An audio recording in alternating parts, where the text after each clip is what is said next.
Amarish Tak here. Today we are going to study FSC Chemistry Part 1. As you know, we were discussing about liquid crystals, and now in this session we will discuss some remaining applications of liquid crystals. कल के previous lecture में आपने देखा, आपने कुछ applications को study किया liquid crystal की कि वो कहाँ कहाँ इस्तेमाल होते हैं. आज के lecture में हम कुछ remaining applications को discuss करेंगे.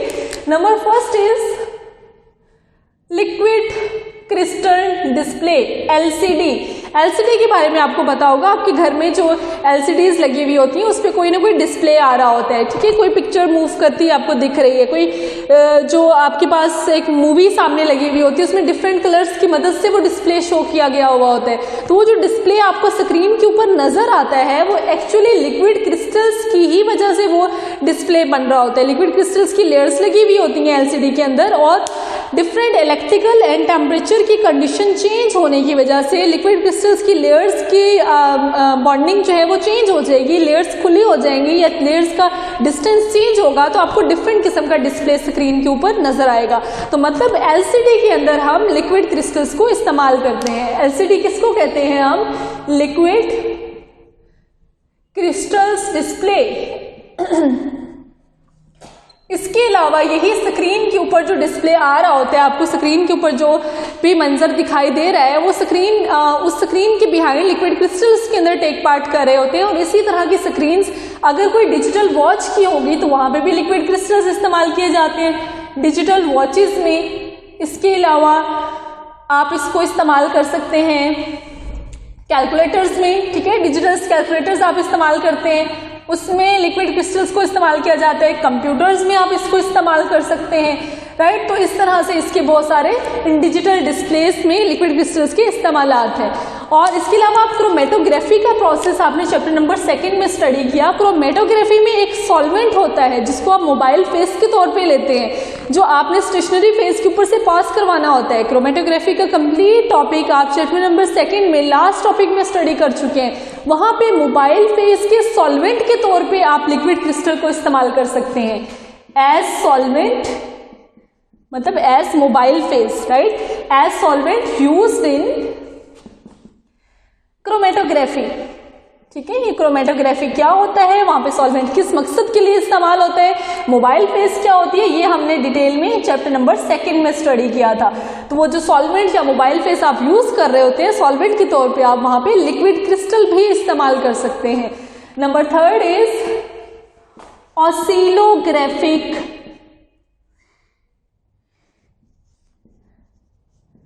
Display, right.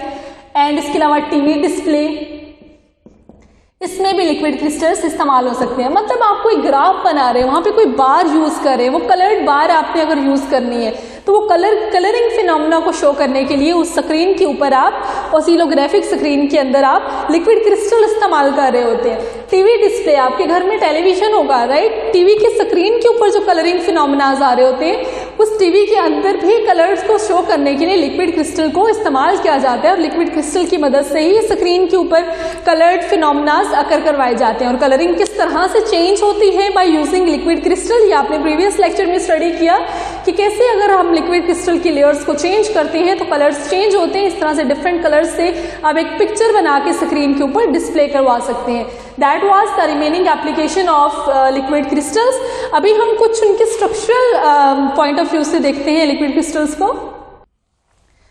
देखिए, जैसा कि आपको पता है कि लिक्विड क्रिस्टल्स में मॉलिक्यूल्स की कोई भी मखसूस अरेंजमेंट होती है. तो अगर मॉलिक्यूल्स की अरेंजमेंट कुछ इस तरह से हो, जैसे मैं आपके सामने ड्रॉ कर रही हूँ, एक मॉलिक्यूल दूसरे मॉलिक्यूल के साथ अगर इस तरह की शेप में अरेंज हुआ होगा तो इस स्ट्रक्चर को आप कहते हैं नेमेटिक टाइप स्ट्रक्चर, राइट. ये आपके सामने नेमेटिक स्ट्रक्चर जो है वो ड्रॉ हुआ है. जस्ट नेम्स आप लोगों ने देखने हैं और स्ट्रक्चर देख लेना है कि किस तरह से ये ड्रॉ हुआ है, और यही स्ट्रक्चर आपने ड्रॉ भी करने हैं और इनके नाम याद रखने हैं. अगर एक मॉलिक्यूल दूसरे मॉलिक्यूल के साथ इंटरस्टेसिस के अंदर इस तरह से मर्ज हुआ होता है तो ये स्ट्रक्चर इस टाइप का कहलाता है नेमेटिक structure.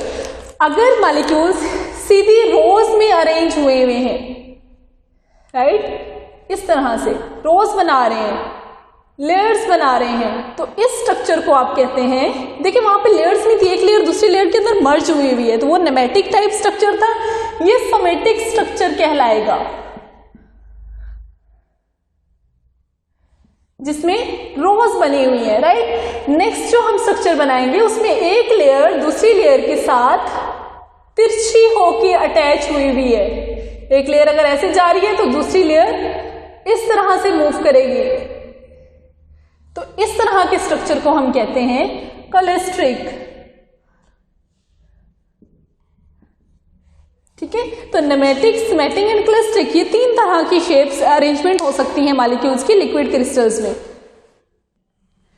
Now we will start our next chapter that is about solid, जो कि बेसिकली आपके इसी चैप्टर का हिस्सा है, नेक्स्ट पोर्शन इसको हम कह सकते हैं, बट ये एक सेपरेट चैप्टर के तौर पे आपको पढ़ाया जाएगा।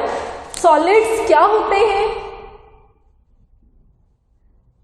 सॉलिड्स ऐसे मैटर की ऐसी फॉर्म को कहा जाता है जिसमें इसके पार्टिकल्स, मॉलिक्यूल्स या एटम्स जो हैं वो एक मखसूस अरेंजमेंट में अरेंज हुए हुए होते हैं, उनके दरमियान कोई स्पेसेस नहीं होती है, डेफिनेट शेप होती है और एक मखसूस शेप बना रहे होते हैं, मतलब सबके सब मॉलिक्यूल्स किसी भी मखसूस शेप में एक दूसरे के साथ ज्वाइन हुए हुए होते हैं, राइट। इनके दरमियान मोस्टली स्पेसेस कम है, दैट इज वाई हम कह सकते हैं कि solids are rigid structures.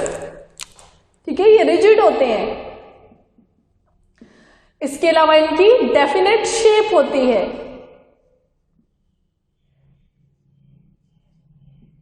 There shapes are definite. और इसके अलावा वी कैन से कि इनमें स्ट्रॉन्ग किस्म की फोर्स ऑफ अट्रैक्शन होती है, जाहिर है स्ट्रॉन्ग फोर्स ऑफ अट्रैक्शन है इनके मॉलिक्यूल्स के बिटवीन, तभी वो एक डेफिनेट शेप के अंदर अरेंज हुए हैं। स्ट्रॉन्ग कोहेसिव फोर्सेस,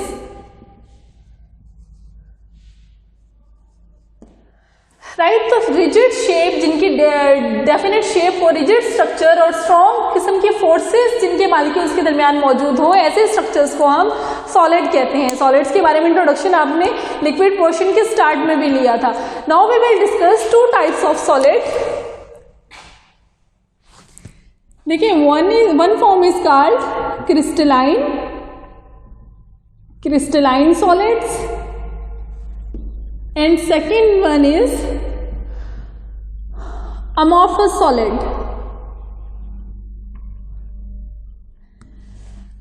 देखिए, क्रिस्टलाइन सॉलिड्स क्या होते हैं? क्रिस्टलाइन सॉलिड्स ऐसे सॉलिड्स को कहा जाते हैं जिनके मॉलिक्यूल्स एक मखसूस शेप में अरेंज हुए हैं, लाइक अगर वो इस तरह की शेप बना रहे हैं तो पूरे के पूरे स्ट्रक्चर में वो मॉलिक्यूल्स ऐसे ही शेप में अरेंज हुए होंगे, लाइक ये 3 मॉलिक्यूल्स अगर एक यूनिट बना के रह रहे हैं तो यही यूनिट होगा जो पूरे स्ट्रक्चर के अंदर अरेंज इसी तरह से हुआ होगा। या फिर अगर लेयर्स बना के मॉलिक्यूल्स अरेंज हुए हैं लाइक दिस, तो पूरे सॉलिड के अंदर सारे के सारे मॉलिक्यूल्स लेयर ही फॉर्म कर रहे होंगे और स्टक होंगे अपनी पोजीशन पे।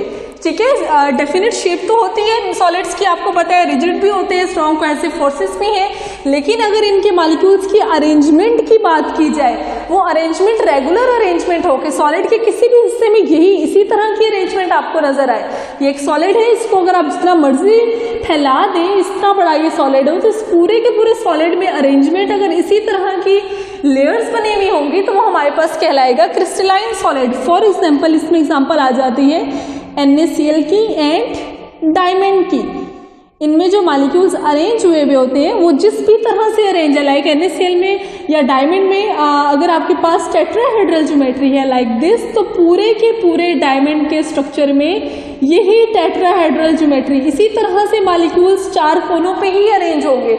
ये पूरा बड़ा सारा स्ट्रक्चर अगर आप डायमंड का कंसिडर कर लें तो डायमंड की हर जगह पे यही वाली ज्योमेट्री रिपीट हो रही होगी, कहीं पे ऐसा नहीं होगा कि ये ज्योमेट्री जो है वो स्क्वायर बन जाएगी आगे जाके, नो, इसकी हर जगह पे, पूरे डायमंड में हर जगह पे सेम यही वाला यूनिट सेल रिपीट हो रहा होगा, सेम ज्योमेट्री एवरीवेयर होगी, तो उसको हम कहेंगे कि वो क्रिस्टलाइन सॉलिड्स हैं। इसके अपोजिट अमॉर्फस सॉलिड, देखिए अमॉर्फस को हम ये भी कह सकते हैं कि शेपलेस, मतलब कोई मखसूस शेप तो मखसूस, एक ओवरऑल शेप तो मखसूस होगी, यहाँ पे जो शेप है उसको आपने यहाँ पे कंफ्यूज नहीं करना है, इस शेप की बात कर रहे हैं हम कि मखसूस बल्क अमाउंट जब आप लेंगे तो वो एक मखसूस शेप होगी, लेकिन उसके अंदर मॉलिक्यूल्स क्या शेप बना रहे हैं वो शेप्स यहाँ पे डेफिनेट नहीं होंगी, वो शेप मखसूस नहीं होगी। यहाँ जो बात हो रही है वो बात हो रही है लाइक दिस, ये डस्टर है, इसकी एक मखसूस शेप है, जो शेप है ये ऐसी ही शेप में रहेगा क्योंकि ये सॉलिड है तो इसकी शेप मखसूस है, डेफिनेट है। लेकिन अगर हम इसके अंदर मौजूद पार्टिकल्स की अरेंजमेंट की शेप की बात करेंगे, वो किस शेप में अरेंज हुए हैं, तो हो सकता है वो जैसे यहाँ पर मॉलिक्यूल्स अरेंज हुए हैं थोड़ी सी आगे जाके मॉलिक्यूल्स वैसे अरेंज ना हुए हों तो हम कहेंगे कि उनकी मॉलिक्यूल्स की शेप अंदर में जो उनके स्ट्रक्चर की शेप है वो कांस्टेंट नहीं है। किस तरह से हम देखते हैं यहाँ पे कि लाइक दिस, ये अगर आपके पास अमॉर्फस सॉलिड है तो यहाँ पे मॉलिक्यूल्स अरेंज हुए थे इस तरह से लेयर्स में, लेकिन कुछ आगे जाके उन्होंने टेट्राहेड्रल ज्योमेट्री बना ली या यहाँ पे रैंडम किसी भी तरह से अरेंज हो गए लाइक दिस। सॉलिड्स हैं वो हर जगह पे स्टक होंगे, जाहिर है वो मूव नहीं कर रहे होंगे क्योंकि सॉलिड है, रिजिड स्ट्रक्चर होगा।